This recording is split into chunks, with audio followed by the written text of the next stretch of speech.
നിങ്ങളുടെ favourite shows ഇനി ഒരിക്കലും മിസ്സാവില്ല. ഇപ്പോൾ C5 കാണും നിങ്ങളുടെ ഫേവറേറ്റ് ഷോ തികച്ചും സൗജന്യമായി. കിണി വെച്ചിരിക്കുകയാണല്ലേ?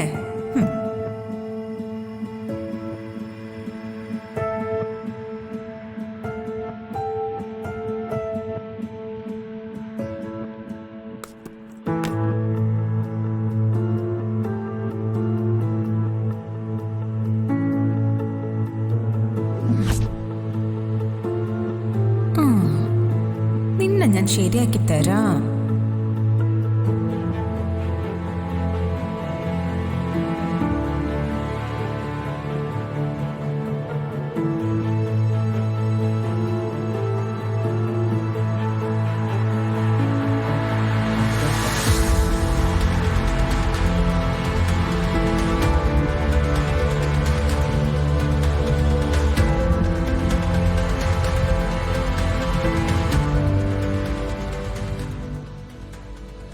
ഇപ്പൊ എങ്ങനെയുണ്ട്? എന്നോട് കളിച്ചാലേ ഇങ്ങനെ ഇരിക്കും.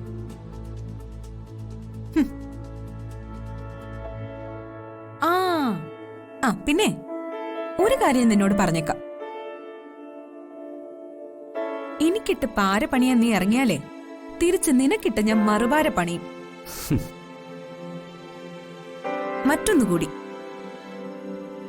ഈ വീട്ടിലെ നിങ്ങളുടെ രഹസ്യങ്ങൾ കുറച്ചൊക്കെ എനിക്കും അറിയാം.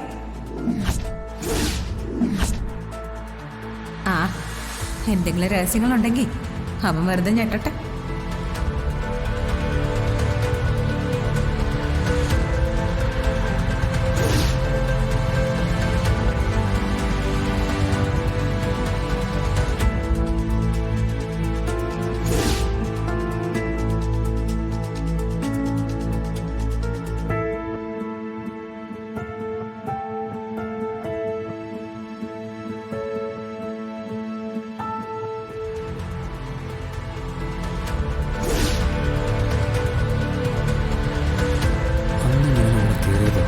മൈഥിലിയെ കാണാനായിരുന്നു ഇവള് മനസ്സിലാക്കി.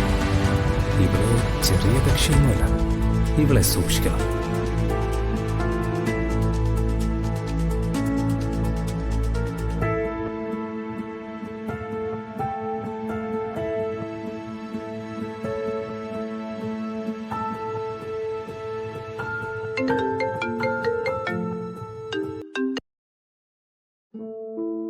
ഹലോ, ഞാനാ ദേവി, ജയറാം.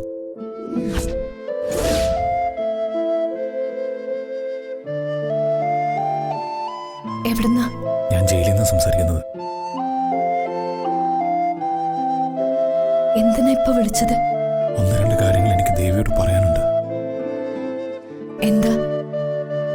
മാധുരിയുടെ 16 അടിയന്തരത്തിന്റെ ആ കർമ്മങ്ങൾ ഭംഗിയായിട്ട് നടത്തണം. അവളുടെ ആത്മാവിനെങ്കിലും മോക്ഷം കിട്ടാൻ നീ എന്നെ ഒന്ന് സഹായിക്കണം.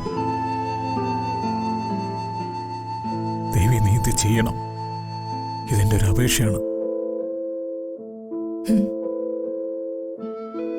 മറ്റൊരു കാര്യം കൂടിയുണ്ട്. മീനാക്ഷിയുടെ മേൽ മറ്റാരെങ്കിലും അവകാശവാദം ഉന്നയിച്ചു വന്നാൽ നീ ഒരിക്കലും അവളെ വിട്ടുകൊടുക്കരുത്. ഞാൻ വരുന്നത് വരെ അവളെ നീ നിന്നോടൊപ്പം നിർത്തി നോക്കിക്കോണം.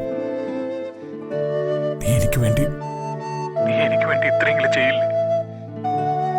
ചെയ്യാം.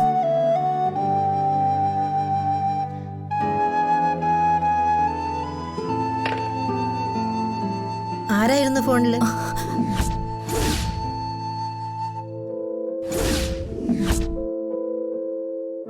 ചോദിച്ചത് കേട്ടില്ലേ?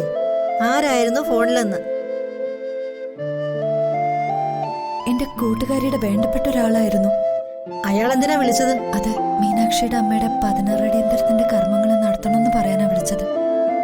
ജയിലിൽ നിന്ന് അയാളാ വിളിച്ചതല്ലേ? അതിനെന്തിനാ ഇങ്ങനെ നോക്കുന്നത്? അവളെ ഒരു പ്രത്യേക സാഹചര്യത്തിൽ നിനക്ക് ഏറ്റെടുക്കേണ്ടി വന്നത് അവളുടെ അച്ഛൻ ജയിലിലായിരുന്നുകൊണ്ടാണെന്നല്ലേ നീ പറഞ്ഞത്? അതെ. എന്നിട്ട് നീ എന്ത് തീരുമാനിച്ചു? കർമ്മങ്ങൾ നടത്തുന്നുണ്ടോ? നടത്തണം അമ്മേ.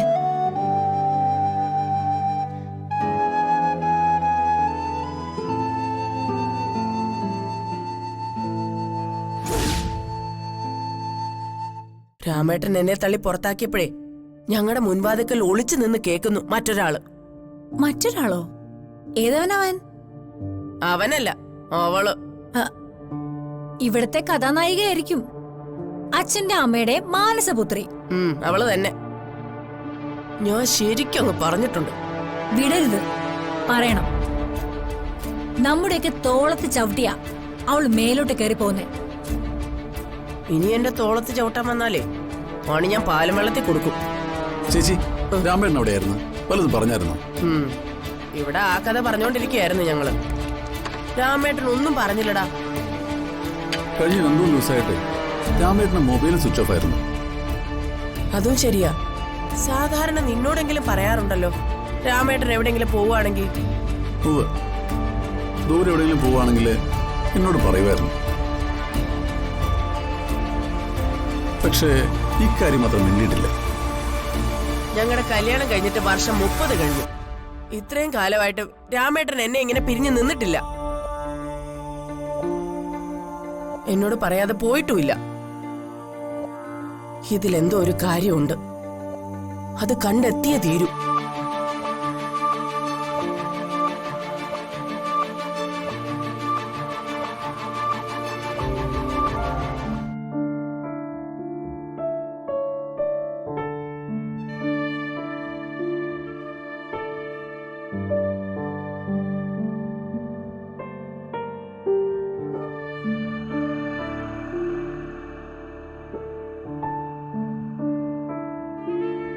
നീ എന്താ ഈ കലണ്ടറിൽ നോക്കിക്കൊണ്ടിരിക്കുന്നത്?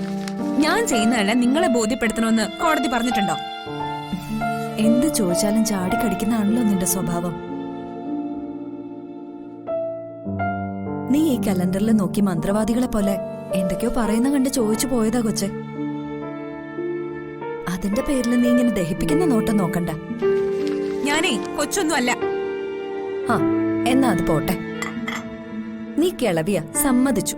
ഓഹോ, കളിയാക്കി വിളയുകയാണല്ലോ. ഇത് മുകളിലോട്ട് ഒഴിയാൻ വയ്യ, താഴോട്ട് ഒഴിയാൻ വയ്യ.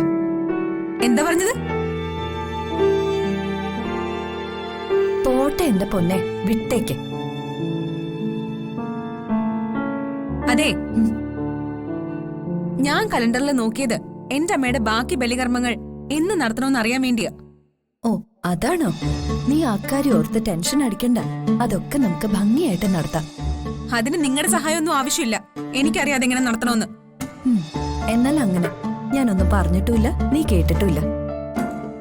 പോട്ടെ. ഇവിടെ കായംകുളം ആൾ. അതെ, നിങ്ങൾ എന്താ പറഞ്ഞത്? ഞാനൊന്നും പറഞ്ഞില്ലല്ലോ. കായംകുളമെന്നോ വാളെന്നോ? ഓ അതാണോ? അത് കായംകുളത്തിന് സാരി കൊണ്ടുപോവാനേ ആൾക്കാർ വരുന്നാ പറഞ്ഞത്.